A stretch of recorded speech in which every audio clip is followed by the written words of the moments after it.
The Shark in the Glass Tunnel. Liam was a 12-year-old boy from Sydney. He loved the ocean, but he was afraid of sharks. His fear began after watching a scary movie. "Sharks eat people," he told his sister, every time they swam. One weekend, his school visited the SeaWorld Aquarium. "It has the largest underwater tunnel in Australia," the teacher said. Liam felt nervous.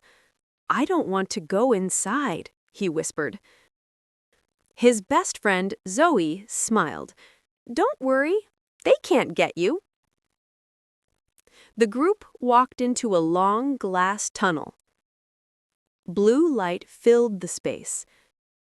Fish of all colors swam above and around them. A sea turtle floated slowly past Liam's head. Then, something dark moved in the deep water. A large shadow glided silently. It had a sharp fin and cold, black eyes. Liam froze. "That's a shark," he said, stepping back. "Yes," said a voice beside him. It was Maya, an aquarium guide with a blue badge. "That's Luna, a female gray reef shark. She's 5 meters long, but she won't hurt you." Liam looked at her. "Are you sure?" Maya nodded. "Sharks are not monsters. They are important for the ocean. If we fear them too much, we might destroy them." Liam stayed close to the wall, but he kept watching. Luna turned and swam in a slow circle. Her body was silver gray, smooth like polished stone. "Do they sleep?" Liam asked. "Not like us," Maya said. "They keep swimming even when resting. Their gills need water to flow through." Zoe pointed up. "Look, she's hunting." But Maya shook her head. "No, that's not hunting. That's just swimming. Sharks don't attack without reason." Later, they entered the education room. A video showed how sharks help clean the ocean. They eat sick fish and keep balance in nature. "If sharks disappear," the narrator said, "the sea suffers." Liam raised his hand. "What do they eat here?" "Fish and squid," Maya replied. "We feed them once a day, never live animals. It's safe and kind." After lunch, the class went to the feeding deck. Through thick glass, divers swam in with buckets. Luna came slowly, not fast or angry. She took food gently from the diver's hand. "She looks calm," Liam said. "She is. She knows this place. She was rescued as a young shark after a storm. Now she teaches people not to fear her." On the bus ride home, Liam didn't speak at first. Zoe looked at him. "Still scared?" He thought about Luna's quiet eyes. "No, I think I understand her now." That night, he drew a picture of the shark in the tunnel. Under it, he wrote, "Not a monster, a guardian of the sea." He sent it to the aquarium. 2 weeks later, a letter arrived. It was from Maya. "Thank you," it said. "Luna would be proud. You've learned what many adults never do. Liam hung the letter on his wall. Next to it, he placed a small shark toy. Not to scare himself, but to remember. Fear could change, and so could he. A visit to the Tesla factory. Max was a high school student from Berlin. He loved science, robots, and electric cars. His dream was to work in clean energy. One day, he won a competition, a tour of the Tesla factory in California. He flew across the ocean with his teacher, Mr. Klein. At the airport, a woman held a sign. "Welcome, future innovators." Her name was Dana, a Tesla engineer. "I'll be your guide today," she said with a smile. They arrived at the Gigafactory near Fremont. It was huge, like 5 football fields side by side. Outside, solar panels covered the roof. "This factory runs on renewable energy," Dana explained. Inside, it was bright and quiet. But there were hundreds of robots moving fast.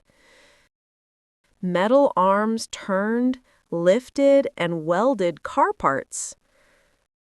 "No loud engines," Max whispered. "Just electricity." Dana nodded. 90% of the car body is built by robots. Humans check quality and do complex tasks. She pointed to workers wearing blue vests. They train the machines, too. Max saw a Model Y on the line. The floor, seats, and battery were already inside. The battery pack is also the car's backbone. It makes the car strong and low to the ground, Dana said. Mr. Klein asked, "How long does one car take?" "About 24 hours from start to finish. But not all at once. Many steps happen at the same time." They walked to the paint shop. Robots sprayed cars in silver, red, and midnight blue. Each coat was thin and even. No dust is allowed. Even a small spot can ruin it. Then they visited the quality gate. Engineers tested doors, lights, and touchscreens. One man pushed a door 10,000 times to test strength. "It must still close perfectly," he said. Max saw a car drive itself out of the final station. "Is that real?" he asked, eyes wide. "Yes," Dana laughed. "It uses sensors and software to roll slowly forward. But a human driver takes it for a real test later." In the battery area, Dana showed a small black box. "This is the brain of the car," she said. "It learns from drivers and updates wirelessly. Like a phone, but for safety and speed." Max remembered his old petrol car. It made noise and smoke. This factory made no exhaust fumes.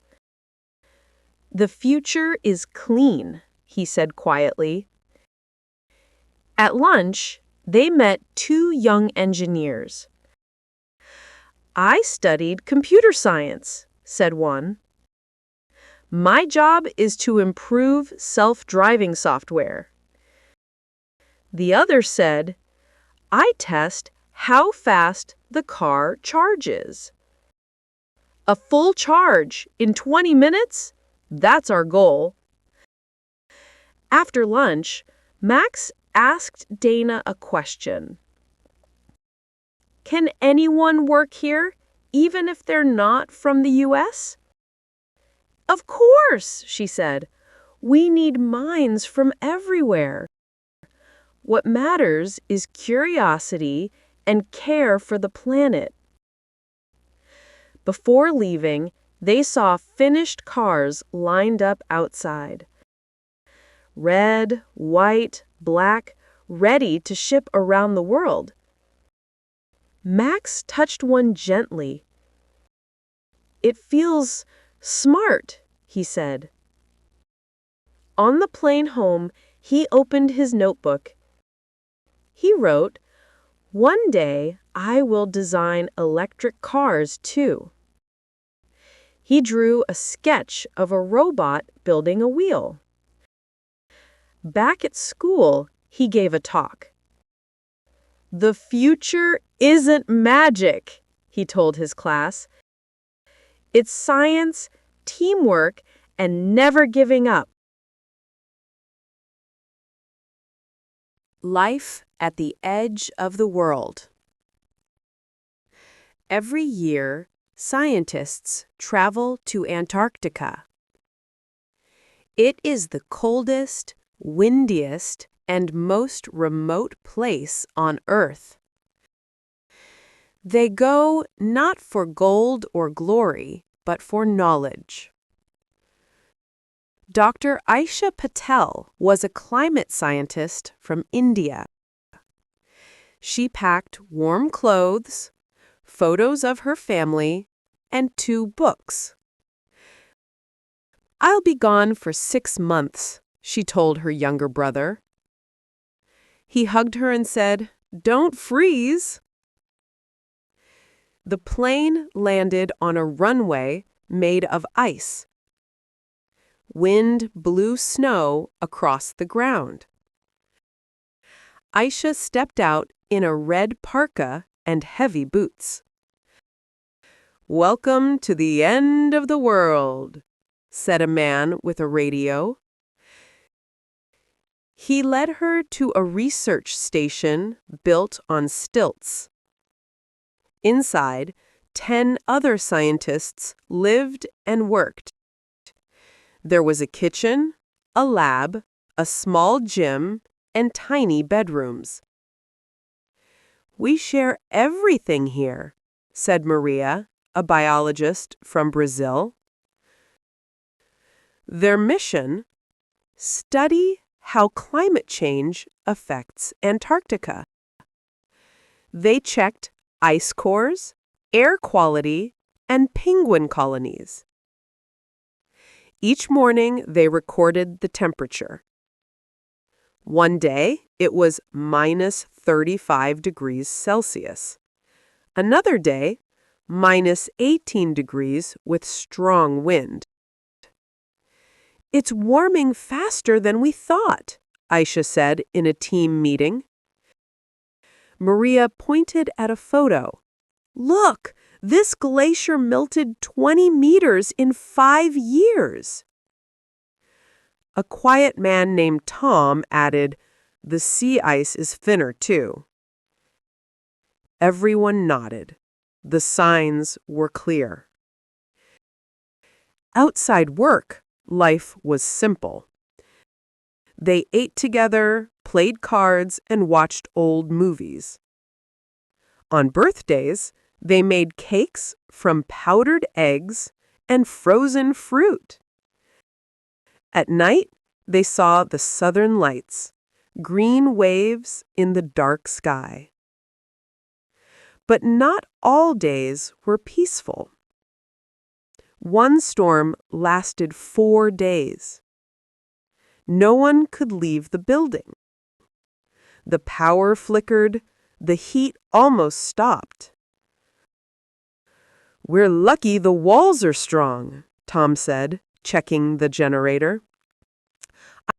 Aisha looked out the window. Snow hit the glass like stones. "I've never felt so small," she whispered. In March, the sun began to disappear. After weeks of twilight, it did not rise at all. "This is polar night," Maria explained. "We live by clocks now, not light." Some people felt sad in the dark. Others read or wrote letters. Aisha called her brother once a month when the satellite worked. "Is it still cold?" he asked each time. "The coldest," she laughed, "but I'm okay." One day they found something strange. Near a penguin colony, many chicks had died. Maria studied them. "Not enough fish," she said. "The ocean is warmer. The food chain is breaking." The team sent the data to scientists around the world. "We must tell people," Aisha said. "This isn't just about penguins. It's about all of us." After 6 months, a plane came to take them home. Aisha stood outside and looked at the ice. So beautiful, so fragile. She took one last photo. Back in Mumbai, she gave a talk at a school. "Antarctica is far away," she said. "But what happens there affects our weather, oceans, and future." A student raised her hand. "Can we help?" "Yes," Aisha said. "Start by caring."